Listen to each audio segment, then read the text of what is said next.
Se eu te disser que numa única perícia contábil financeira você pode faturar 50, 60, 100 mil reais, você acreditaria? Mas antes de eu te contar como nasce essa oportunidade, é fundamental que você faça duas coisas. A primeira delas é clicar aqui e curtir logo esse vídeo. Vamos lá, me ajuda aí a te ajudar. E a segunda coisa é se inscrever no nosso canal. Nós percebemos aqui dentro do ecossistema do Instituto IFS que os contadores, administradores e economistas que nos seguem assistem os nossos vídeos até o final, curtem, mas esquecem de começar a nos seguir. A partir do momento que você curte e ativa as notificações, você vai receber um aviso do YouTube todas as vezes que aulas novas forem publicadas aqui no canal. Então faz logo essas duas coisas. Curte e se você não é inscrito, começa a nos seguir e fique inscrito aí no nosso canal. Então vamos lá para a aula? Então eu quero que você veja aqui essa imagem. Olha. Onde é que nasce essa oportunidade? Essa oportunidade nasce aqui, olha, na reprovação das contas de um condomínio, de uma associação ou de um sindicato. O que acontece? O cenário normalmente, que é assembleias de condomínios, sindicatos ou associações, frequentemente reprovam essas contas por disputas políticas, não apenas por razões técnicas. E aí a consequência dessa reprovação é o quê? Uma confusão que termina gerando um conflito e escala para onde? Para o Poder Judiciário. Então você tem ali essa reprovação, um risco enorme, porque essa reprovação vai gerar dores de cabeça gigantescas para o administrador do condomínio, da associação ou do sindicato, por exemplo. E por outro lado, uma aprovação indevida dificulta e muito reparações futuras. E olha só, em qualquer uma dessas situações, tendo uma dúvida razoável, o que é que vai acontecer aqui? Não tem jeito. Você vai ter necessariamente, olha, que ter essa dúvida esclarecida por um perito contábil financeiro. Não tem jeito. Ele vai ter que esclarecer essa dúvida para que o juiz consiga, eventualmente, decidir sobre essas contas. Então, seja para comprovar uma fraude ou para defender uma gestão que é honesta, a decisão judicial vai ser alicerçada onde? No laudo pericial emitido por um contador, por um administrador ou por um economista. E essas ações são mais comuns do que o que você imagina. Todos os dias, condomínios, associações e sindicatos estão entrando na justiça ou condôminos sindicalizados e associados também estão entrando na justiça, objetivando o quê? Ter clareza nessa prestação de contas. E para a gente entender melhor como é que funciona isso, eu separei aqui, olha, os 3 principais artigos do Código de Processo Civil que nos trazem aqui informações. Então já anota aí, o artigo 550, que diz o quê? Que fala sobre o dever de prestar contas. Esse artigo esclarece o porquê da prestação de contas. Você tem aqui também, olha, o artigo 551, que estabelece o quê? O como que essas contas devem ser prestadas, que é no formato mercantil. E já o artigo 552 traz para a gente o quê? O que é que o juiz vai decidir? Ele precisa ter ali um saldo final, o resultado final, para que ele possa emitir uma sentença. Então, para atuar nesse nicho, é necessário que você conheça esses 3 artigos fundamentais do Código de Processo Civil. O artigo 550, como eu falei, ele traz aqui, olha, o dever de prestar contas. A lógica é uma só. Esse dever de prestar contas nasce sempre que você tem um terceiro que administra recursos de pessoas, seja de pessoas que se juntam ali num condomínio, numa associação ou num sindicato, por exemplo. E o que acontece? Esse autor, imagine aqui um processo em que o autor B, ele exige contas e o réu A deve prestá-las. Nesse momento aqui, você tem um administrador, tá? A, que é obrigado a prestar contas para o proprietário B, né? Que você tem ali a pessoa que gera esses recursos. Essa ação, que se chama de ação de exigência de contas, ela, caso não se chegue a um consenso, o que acontece? O juiz vai ter que decidir, vai ter que proferir uma decisão judicial, tá? Determinando que A deve prestar contas para B. Se positivo, as contas então entram no processo. É importante que o processo precise estar instruído com toda a documentação que comprove essa necessidade. E é isso que estabelece aqui no artigo 550. Então, como você já pode perceber, o problema está aqui, ó, na impugnação, que é aqui onde mora o conflito. Imagine, se a parte autora, B, não concordar com as contas apresentadas, essa reclamação também não pode ser genérica. E a própria lei exige o quê? Exige especificidade. E eu quero, nesse momento aqui, ó, chamar a atenção de você que está aí me assistindo, então já nota que isso é muito importante. A impugnação, ela não pode ser genérica. Então, se você está atuando como assistente técnico numa ação como essas, saiba que você terá que apontar todos os lançamentos e o fundamento, né, por que esses lançamentos estão sendo impugnados. Então, a impugnação, ela não pode ser genérica. Então, observe, deve fundamentar e apontar expressamente, olha, os lançamentos questionados. Então, não tendo consenso, o que é que o juiz vai fazer? Vai nomear um perito, porque o perito é que vai tirar essas dúvidas, já que você tem ali uma parte A e uma parte B que não concordam sobre o quê? Sobre as contas que estão sendo prestadas. Contas essas em que a gente vai ter aqui um saldo inicial, vamos ter entradas, saídas e um saldo final. Já o artigo 551, ele trata de quê? Trata da forma como essas contas devem ser prestadas. E essas contas devem ser prestadas, olha, num formato mercantil. As contas não podem ser apresentadas, olha, de qualquer jeito. Então você não pode simplesmente pegar uma caixa de sapato, encher de recibo e achar que isso é uma prestação de contas. Essa prestação de contas, ela tem uma estrutura mínima obrigatória.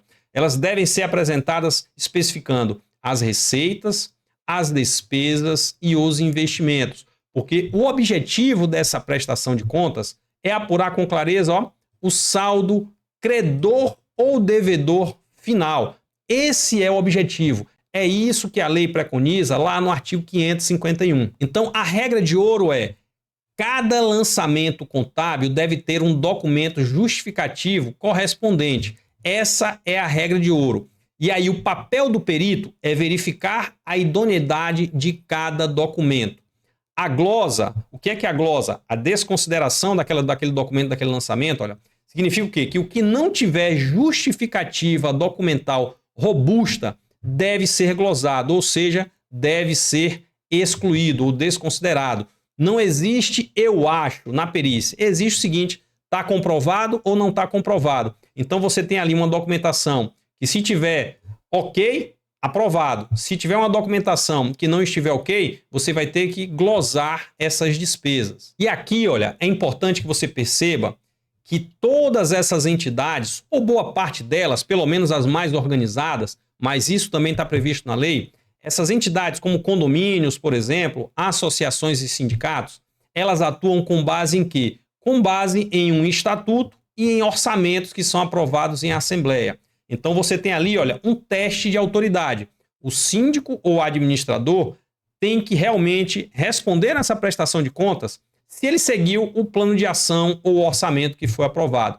E o perito, ele deve avaliar se essas despesas, mesmo que documentadas, estavam amparadas pelas normas da entidade e pelo orçamento previsto. Porque não basta simplesmente comprovar que a despesa foi executada. Essa despesa, ela tem que seguir as normas da entidade e tem que seguir o quê? O orçamento que foi previsto. Então, imagine que você tem ali despesas com manutenção. Você tem um orçamento aprovado. Você confronta isso, aprovado versus o executado. Despesas com pessoal. Orçamento aprovado, execução real. Veja que nessas duas situações aqui, ó, você tem aqui uma diferença, né? O orçamento que foi aprovado, tá, terminou sendo executado a menos. Isso pode ter uma explicação: economicidade ou descumprimento da determinação da Assembleia. E já tem situações aqui, olha, em que o orçamento aprovado, por exemplo, teve uma execução muito superior. Isso aqui pode gerar um problema jurídico, sim. Então, é importante que a gente perceba o seguinte: não é simplesmente avaliar se as receitas e as despesas estão documentadas. Isso é fundamental e é o mínimo. mas você precisa também verificar se elas estão amparadas pelas regras do condomínio, da associação ou do sindicato, se existirem, para a execução dessas despesas, e você precisa verificar também se existe um orçamento, um plano de ação que deve ser seguido. Então, receitas e despesas precisam estar, de fato, relacionadas nesse orçamento e deve haver a execução de acordo com o que foi previsto nessa peça orçamentária. Já o artigo 552, ele basicamente trata de quê? Do final do processo, em que o juiz vai proferir ali a sua sentença, onde você já tem ali, eventualmente, olha, um saldo definido. Então, o trabalho pericial será o quê? A base para a aplicação desse artigo 552. O juiz vai emitir a sua sentença declarando o quê? O saldo pendente, credor ou devedor. O resultado, então, define-se quem paga e quem recebe. O laudo pericial vai transformar o quê? Uma disputa que muitas vezes é subjetiva em um número exequível, em um número realmente ali líquido e certo, em que vai definir quanto que precisa ser eventualmente pago ou não. Agora eu tenho um macete muito interessante para você precificar as suas perícias. E de repente, esse macete será o diferencial entre honorários de 10, 15, 20 mil e honorários que podem eventualmente superar e muito os 50 ou 100 mil reais aí em um único exame pericial. Então já prepara aí papel e caneta. Por quê? Porque isso aqui está aqui, ó. O macete para identificar isso aqui, ó. Como perito, você tem acesso aos demonstrativos de entradas e saídas de dinheiro. Ou seja, você tem uma visão privilegiada, você consegue aferir a real capacidade financeira da entidade. Você consegue ver exatamente, por exemplo, quanto que a entidade pagou para advogados, para assistentes técnicos ou auditores anteriores. Use os dados da própria entidade a seu favor. Isso é um macete importantíssimo. Por quê? Porque imagine que você tem ali, olha, uma auditoria anterior que foi contratada por 30 mil reais. Então, se você já tem ali uma auditoria anterior que foi contratada por 30 ou 40 mil reais, ou eventualmente foi pago esse valor para um assistente técnico, este aqui, meu amigo, é o seu piso como perito judicial. Use esses valores históricos para fundamentar a sua proposta, para defender a sua proposta. O argumento sempre, olha, a complexidade desse exame exige honorários compatíveis com os valores já praticados pela entidade em serviços correlatos anteriores. Então, isso aqui, ó, se chama ancoragem de honorários. Você vai ancorar a sua proposta em preços que já foram praticados pela própria entidade em situações anteriores. E agora eu quero que você perceba por que que esse nicho ele é tão lucrativo e por que que a gente pode pensar em honorários superiores aos 50 mil reais. Basicamente o seguinte, olha, você está trabalhando ali com entidades que têm alta capacidade de pagamento. Estou falando ali de condomínios, de luxo eventualmente, sindicatos ou associações, por exemplo, de servidores públicos, associações comerciais. Então você tem ali entidades que têm alta capacidade de pagamento. Outro ponto, ó, alta frequência. Conflitos de prestação de contas acontecem o tempo inteiro. Por quê? Porque o motivador normalmente aqui é política, tá? Esse é o motivador. Outro ponto, olha, impacto orçamentário. Você não precisa de 100 clientes.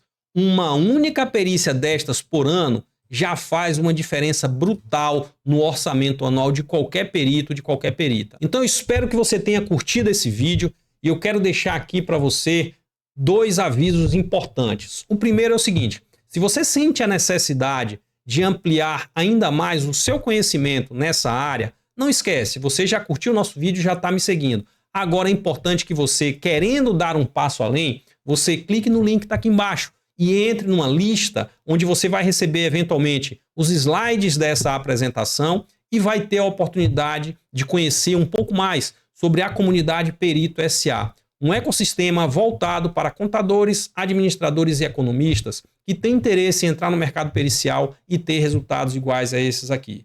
Então clica logo aí, faz a tua inscrição e eu te vejo nos próximos vídeos. Valeu? Grande abraço!